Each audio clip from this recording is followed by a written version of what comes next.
reread it.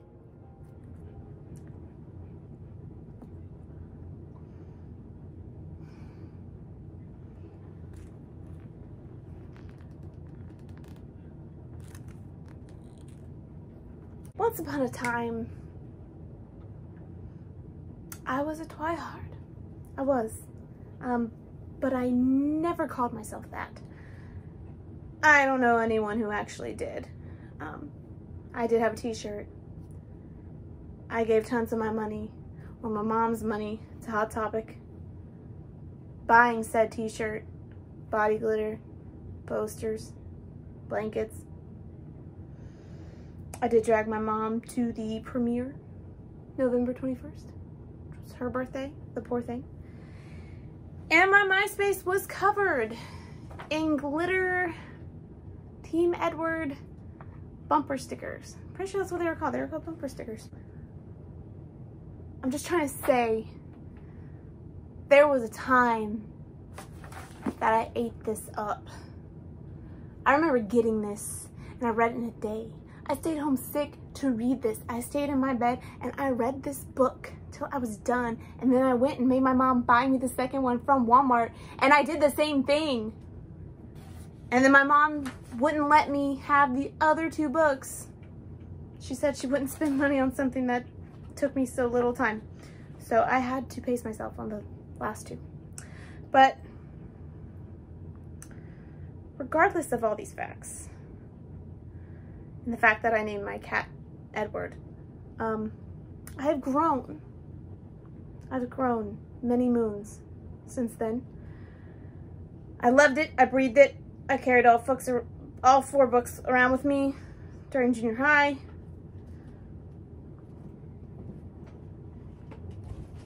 But I'm different now. So I thought it'd be interesting to see what a few years of education and life experience could change about the way I like this book. So let's just get to it. Let's just get to it. Bella's a brat. Right off the bat, she just seems like a very ungrateful, snooty brat. She calls her dad by his first name, which I find completely disrespectful. I don't like it. It was like in the first page. And then on top of that, it's just like, she's smart and clumsy. Oh wow, she's so unique. And like, that's all that her character is built on, foundation-wise. It's just, she's clumsy and she's smart, which is super general, but that makes sense because all us teen girls can put ourselves in her point of view. Like, oh my gosh, I'm clumsy and I think I'm smart, so it just makes sense. And it reminds me of the Bo Burnham song about pop songs. It's a good one, you should look it up. But it's about being vague in general to sell things to a certain audience, which is what Twilight did very well indeed. That's all our character has built upon. And then she also did things that I just did not remember her doing, like purposely flirting with Jacob to get information and playing with his emotions. Like, that's not cool. That's really wrong. And completely unnecessary. I'm sure if she asked about the folklore of his tribe, he would have just told her. She didn't need to flirt with him. Like, they already had an established past and their dads are friends. There was no need for her to flirt with him. That's enough about Bella. Let's talk about Edward. I was so drawn to him when I was younger. Like, I was all about Team Edward. But reading this book, I was just like, why? Why? I don't see it now. I don't see it now. And maybe that's because I'm in a healthy, loving relationship. That's my guess. But, like, other than him being hot and super irritable, there's not much going on with him either. Those were his two main foundations as a character that I saw. Like, and I think that Stephenie Meyer, in my opinion, this is all my opinion, so don't come at me. You can have a different opinion. I'm not saying yours is wrong or mine's right. I'm just talking. But I think Stephanie Meyer couldn't even really present him as a tortured soul. Like, because he's out here talking like, I'm a tortured soul. Like, you're not a tortured soul if you have to, like, say it out loud. Like, there's better ways to write a character with an internal struggle. And I just don't see it there. Especially when a lot of Twilight is based in Wuthering Heights by Emily Bronte. So I have to assume that Edward is based on Heathcliff. So if you're gonna have a character compared to Heathcliff, you gotta bring it. If you're gonna source material Bronte's, you have to back it up with skill, and I don't see that happening. Edward comes off as a whiny, melodramatic little, which I guess some could say Heathcliff does too, but I don't know, Heathcliff has a better darkness to him that makes him a bit more of an intriguing and solid character than what I've seen with Edward in Twilight, just this first book. And also there's no tension and there's no mysteriousness between them. Bella's his lapdog, and he's kind of gaslighting her the whole time. He's gaslighting her, and he's love bombing her, and it all happens real fast. Like, they're just all of a sudden, they love each other. And it doesn't make sense. It does not make sense. All right, so let's get back to Edward and the creepiness of this relationship, because remember, he follows her to Port Angeles. But if he wasn't a supernatural creature, what we would call that action is stalking. That's stalking. He also steals her home key and breaks in and watches her sleep. That is not okay. But we gave him a pass because he's brooding and a vampire, and we want someone to love us the way he loves Bella. Blah, blah, blah, blah, blah. On page 178, I had a big, long paragraph I had to put in the margins because I had just already had enough. Page 178 out of 498. Edward is part of a larger problem because girls and boys in this country are in completely abusive relationships, and they don't even realize it. It's very true. Do you know how many people don't see that they're in a toxic, abusive relationship? And it's because in this country, we romanticize the things that are wrong, that are manipulative, that are things like stalking and controlling, things like gaslighting and love bombing. How many people are internalizing this and they learn what they need to learn from relationships from media? Like it or not, we learn from our books, we learn from the movie, TVs, songs, we learn from it. We see it, we internalize it, it's what happens. So when you see a book that's marketed as a romance, and the romantic lead is stalking the girl, constantly telling her that he could kill her at any moment, and wants to, and breaks into her house to watch her sleep, and is constantly obsessed with who she's hanging out with, or who she's seeing, or who she has feelings for, before they're even established as a couple. Like, before that, that is what people are going to understand is okay. They're going to see these qualities and not recognize them as bad and harmful, which is not okay. So, like, just think, like, it's not normal for someone to be obsessed and controlling about who you're talking to and who you're hanging out with, and so much so that, you know, maybe they look into your phone and your messages without your knowledge. That seems like something Edward would do, and it's something that happens a lot, I think, right now in this day and age.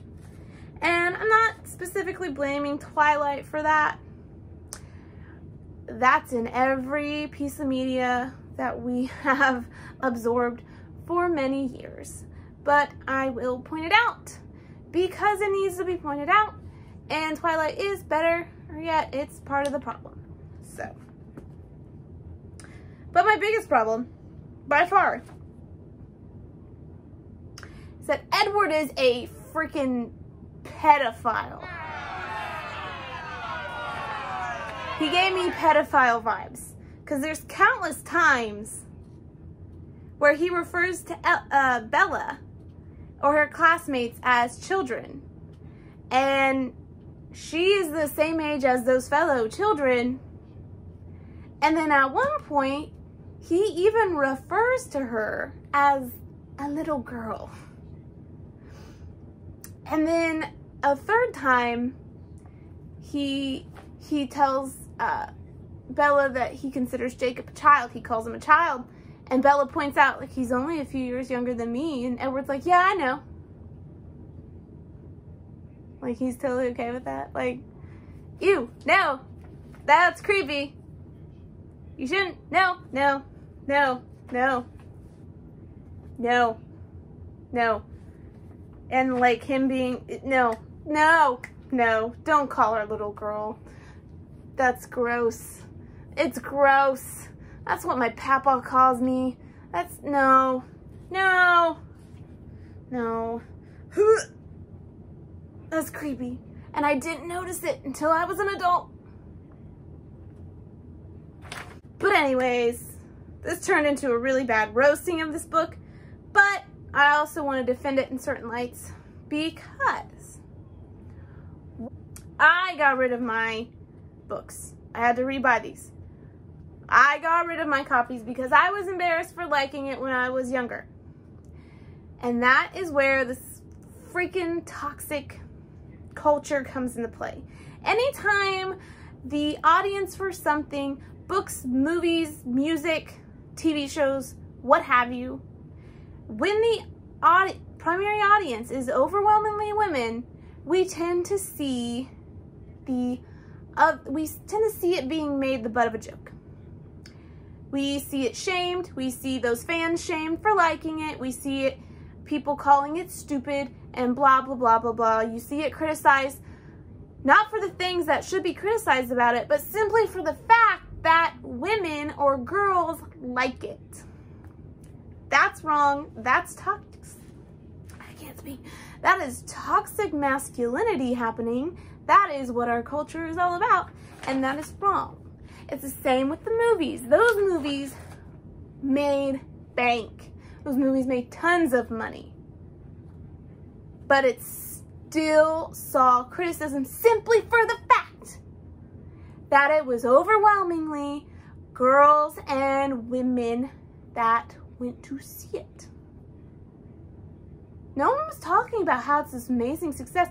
Speaking of just Twilight alone, was a female director, and it was an indie movie with a low budget, and it made tons of money. But no, what happened was it needed to be made fun of because it's something that girls like. And that's something I personally know about because I felt the pointy end of the stick on that funness of people shaming me for reading a book and liking movies, even though it was super popular and almost everyone else liked it too. It doesn't make sense. But also, I'm gonna say the movie was better. I like Twilight, the movie by Catherine Hardwicke, better than this book because I just wanted this book to end. Because I just saw nothing but bad things when I read it this time. And I loved it the first time, so it's really weird. I don't know why. I guess I've also read a lot more books since then, and a lot more romance books that are actually way better and worth my time. So, to sum it up, Bella's kind of bratty in general. Edward's an irritable whiner, slightly pedophilic feeling. Some things I don't like about it. Stephanie Meyer didn't really do much for either one of those characters. And my last thing is I have a theory that Charlie was bisexual because the way he talked about Carlisle. He had a man crush. Totally had a man crush. I'm here for it. There's my theory. Goodbye.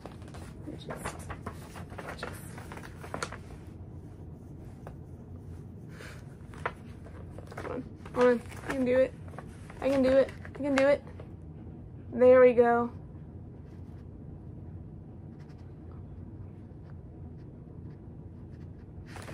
Alright, that's enough. That's enough of that. Let's just get this back in order and let's